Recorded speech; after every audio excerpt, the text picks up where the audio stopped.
আসসালামু আলাইকুম বন্ধুরা, আপনাদের মাঝে নিয়ে আসলাম ভালোবাসা ছায়া গল্প ২১ নাম্বার পার্ট। বেশি কথা না বলে গল্প শুরু করা যাক। প্রিয়া পড়া শেষ, এখন তার সবটা জুড়ে পিয়াসের চিন্তা ঘুরতেছে। ১ ঘন্টার মধ্যে সে প্রায় ২০ বারের মতো ফোন করে ফেলেছে, প্রতিবারই ফোন বন্ধ দেখাচ্ছে। অবশেষে ২১ বারের মাথায় সার্ভার ফোন রিসিভ করে, তবে কিছুই বলে না। হৃদা নিজেই ভয়ে ভয়ে সালাম দেয়। সার্ভার থমথমে গলায় সালামের উত্তর দেয়, তারপর আবারও কিছুই বলে না। হৃদা বুঝতে পারে তার মহাশয় রাগ করেছেন, তাই সে পরিস্থিতি স্বাভাবিক করতে বলে, কি করছেন মেজ সাহেব? কিছু না। খেয়েছেন? রাগ করেছেন মেজ সাহেব? ওপাশ থেকে সারোয়ারের এক দীর্ঘশ্বাস শোনা যায়। ফোন কেন করেছ? আপনি আগে করেছিলেন। আমার প্রয়োজন ফুরিয়ে গেছে। তাই নাকি? কিছু বলার হলে বলো, আমি ফোন রেখে ঘুমাবো। প্লিজ সরি বলছি তো, আর হবে না এমন। পিয়াস কিছুক্ষণ চুপ থেকে বলে, আমি ফোন করলে সবসময় তাড়াতাড়ি ধরার চেষ্টা করবে হৃদা। আমি প্রায়ই বিভিন্ন রিস্কি কাজে যাই। আগে আম্মুকে ফোন করে যেতাম, এখন তুমিও আমার লাইফে জড়িয়ে আছো।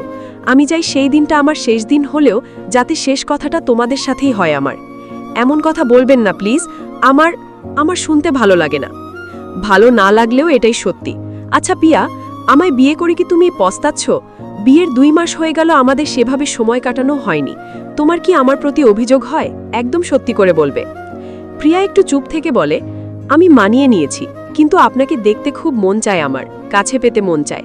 আসবেন কবে আপনি? মাত্র ২ মাসেই তোমার অপেক্ষা শেষ? কিন্তু আমি তো এখনো আসতে পারবো না, অনেক সময় লাগবে ছুটি পেতে। আচ্ছা, সামনের মাসের পরের মাসে নাকি ইমন ইলিনের জন্মদিন, সেদিন আসবেন? এসব ইভেন্টে আমি উপস্থিত থাকতে পারি না। লাস্ট কবে তাদের জন্মদিনে আমি উপস্থিত ছিলাম আমার মনেই পড়ে না। আপনার খারাপ লাগে না? না, মানিয়ে নিয়েছি। আমি তো তাও কাছেই আছি, অনেকে তো আরও দূরে দূরে থাকে, বোঝো তাদের অবস্থা কেমন হয়। প্রিয়ার মন খারাপ হয়ে যায়। আরও কিছুক্ষণ কথা বলে সার্ভার জানায়, এতক্ষণ সে রান্না করছিল, এখন খেয়ে গিয়ে ঘুমাবে। সকাল সকাল আবার ডিউটিতে যেতে হবে। দেখতে দেখতেই সময় কেটে যায়। হৃদার পরীক্ষা চলে আসে। গতবারের তুলনায়ও এইবার তার টেনশন আরও বেশি। নিজের পেছনের সিটের মেয়েটাকে আগে থেকেই পটিয়ে নিয়েছে, এবার যাতে তাকে পরীক্ষায় দেখায়। হৃদা এমনিতে মোটামুটি গোছের ছাত্রী, তবে রেজাল্ট তার মোটামুটি হলে চলবে না। ফার্স্ট ক্লাস না পেলে তার মান সম্মান শেষ হয়ে যাবে। বিয়ের পরে প্রথম পরীক্ষা বলে গত রাতে শ্বশুরমাইকে ফোন করেছিল সে। সেদিন সার্ভার চলে যাওয়ার পরে সে আর ওই বাড়িতে যায়নি। তবে সুরাইয়া বেগম এসেছিলেন একদিন ঘুরে যেতে, তবে হৃদার শ্বশুর হিসেবে নয়, এসেছিলেন বান্ধবীর বাসায়। হৃদার সাথে ইতোমধ্যে ওনার ভালোই কথাবার্তা হয়েছে। হৃদাও বুঝতে পেরেছে তার শ্বশুর নিতান্তই সরল গোছের মহিলা, তাই তারও মানিয়ে নিতে কোনো সমস্যা হয়নি। গতরাতে ফোন করে শ্বশুর মায়ের সাথে কথা বলছিল, তখনই মায়ের থেকে ফোন কেড়ে নিয়ে ইরিন বলেছিল, ভাদি পড়াশুনো করেছো তো? ইস, আমার যে কি ভালো লাগছে তোমার পরীক্ষার কথা শুনে। আমাদের ভাবিও পরীক্ষার্থী। শুনো, পরীক্ষায় ভালো রেজাল্ট না করলে কিন্তু বিপদ আছে। ভাইয়া এমনি সারা বছর পড়াশোনার খবর নেবে না, তবে রেজাল্টের খবর ঠিকই নেবে, আর সেদিন আচ্ছা মতো লেকচার দেবে, জানিয়ে রাখছি আগের থেকেই। ইরিনের কথার প্রেক্ষিতে হৃদার আরও টেনশন বেড়ে গেল। তার রেজাল্ট নিয়ে এমনি সমস্যা ছিল না, তবে বড় সমস্যা তো রেজাল্ট খারাপ করলে নিজেরই মান সম্মান থাকবে না। ইস, কি বিপদ! কিছুদিন আগেই তুবার ফাইনাল এক্সাম শেষ হয়েছে। সে এখন মুক্ত পাখি হয়ে উড়ে বেড়াচ্ছে। সারাদিন ফোন নিয়ে বসে থাকে প্রিয়ার সামনে। আগে যেমন হৃদা দেখিয়ে দেখিয়ে মজা করত, আর তুবা বেচারিকে পড়তে হতো, এখন সব উল্টে গেছে। প্রিয়ার কাজগুলোই তুবা কপি করছে, আর প্রিয়া রাগে গজগজ করে। গতরাতে সারোয়ারের সাথে কথা বলার সময় হৃদা তাকে মানানোর চেষ্টা করছিল। দেখুন মেজর সাহেব, আমি তো এখন বিবাহিত, আমার পড়াশোনা নিয়ে এত ভাবার কি আছে বলুন তো? পরীক্ষা যেমনই হোক না কেন, রেজাল্ট নিয়ে কিছুই বলতে পারবেন না। সেটা রেজাল্টের পরেই দেখতে পারবে, এখন কিছুই বলবো না। আশানুরূপ উত্তর না পেয়ে হৃদার আরও টেনশন বেড়ে যায়। খারাপ লোক, তার মেজর সাহেব বড্ড খারাপ মেজর।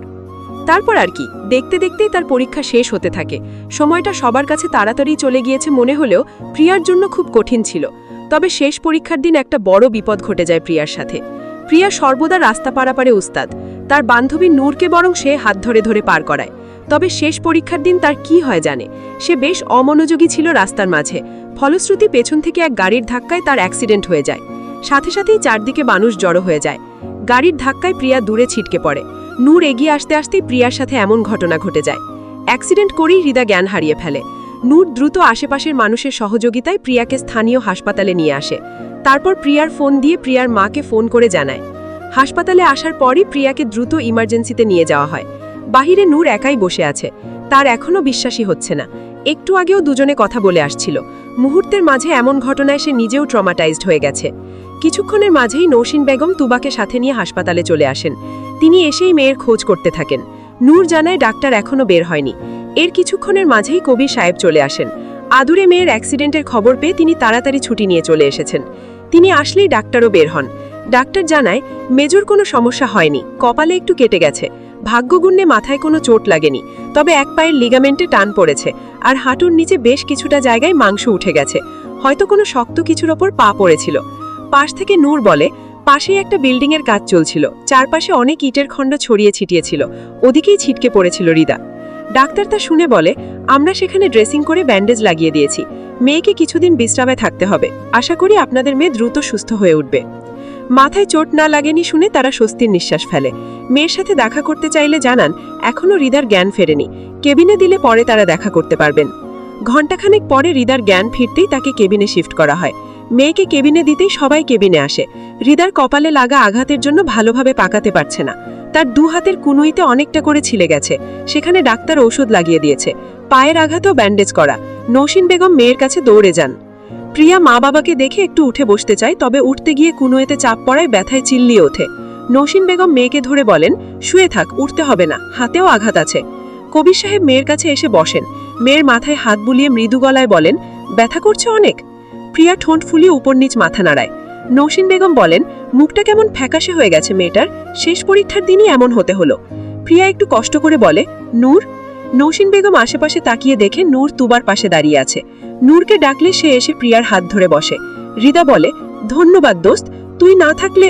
কথা বলিস না তুই, চুপচাপ থাক, সব ঠিক হয়ে যাবে। সে উঠে প্রিয়ার ফোন তুবার হাতে দেয়। তারপর প্রিয়ার মায়ের সাথে একটু কথা বলে সে বিদায় নেয়। যাওয়ার আগে প্রিয়াকে বলে গেছে সে বাসার গিয়ে প্রিয়াকে দেখে আসবে আর ফোন করেও খবর নেবে। তুবার হাতে ফোন থাকাকালীন রিদার ফোনে সারওয়ারের কল আসে। তুবা দেখে তার মা বাবা রিদার সাথে কথা বলছেন। তুবা এর মাঝে সারওয়ারকের কল রিসিভ করে ফেলে। তারপর বেশি কিছু না ভেবে সারওয়ারকে রিদার অবস্থার কথা জানিয়ে দেয়। অপরদিকে প্রিয়ার পিয়াসের কথা মাথায় আসে। নৌসিন বেগম সারওয়ারকে জানানোর কথা বললে রিদা বলে, আম্মু বলিও না, উনি অনেক ব্যস্ত থাকে, জানালে আরো টেনশন করবে। পিয়াসকে না জানালেও তো তার শ্বশুর বাড়িতে জানানো উচিত, তাই নৌসিন বেগম ফোন করে সুরাইয়াকে জানায় প্রিয়ার অ্যাক্সিডেন্টের কথা।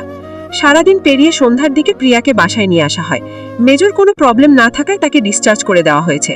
অপরদিকে খবর পেয়ে সুরাইয়া বেগম রিদাদের বাসায় চলে এসেছেন। ইরিন ইমন তখন প্রাইভেটে ছিল।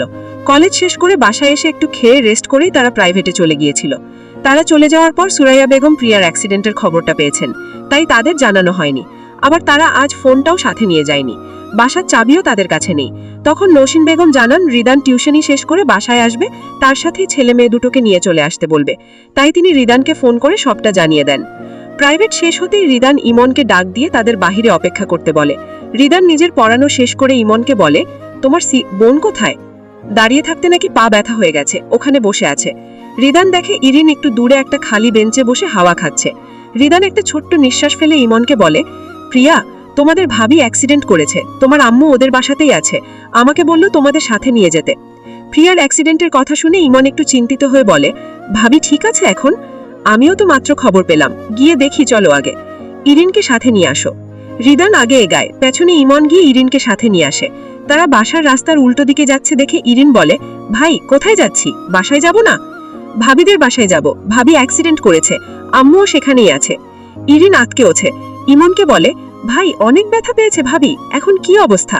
তুই যেখানে আমিও তো সেখানেই, চল গিয়ে দেখি আগে। রিদা শুকনো মুখে বিছানায় শুয়ে আছে, তার সারা শরীরে ব্যথা করছে। তখন ছিটকে পড়ায় শরীরের বিভিন্ন জায়গায় চাপ খেয়েছিল, এখন সেই ব্যথাই ঝেঁকে ধরেছে।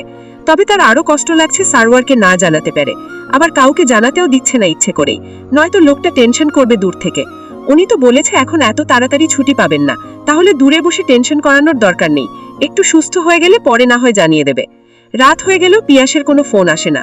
এমনিতে সবসময় রাত 9টা-10টার মাঝে সার্ভার কল করে, আজ 10টা পার হয়ে গেছে, কল দেয়নি।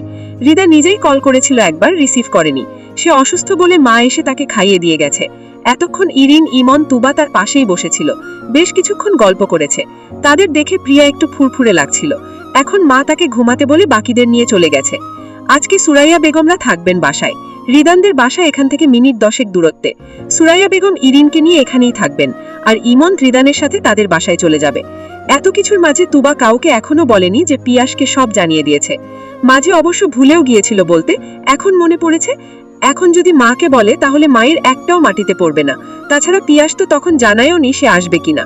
আসলে তো নিশ্চয়ই জানিয়ে দিত, হয়তো আসবে না সেই ভেবে তুবা আরাম করে বসে থাকে। গল্পটা কেমন লাগলো অবশ্যই জানাবেন, আর যারা এখনো সাবস্ক্রাইব করেন নাই অবশ্যই সাবস্ক্রাইব করে দেবেন।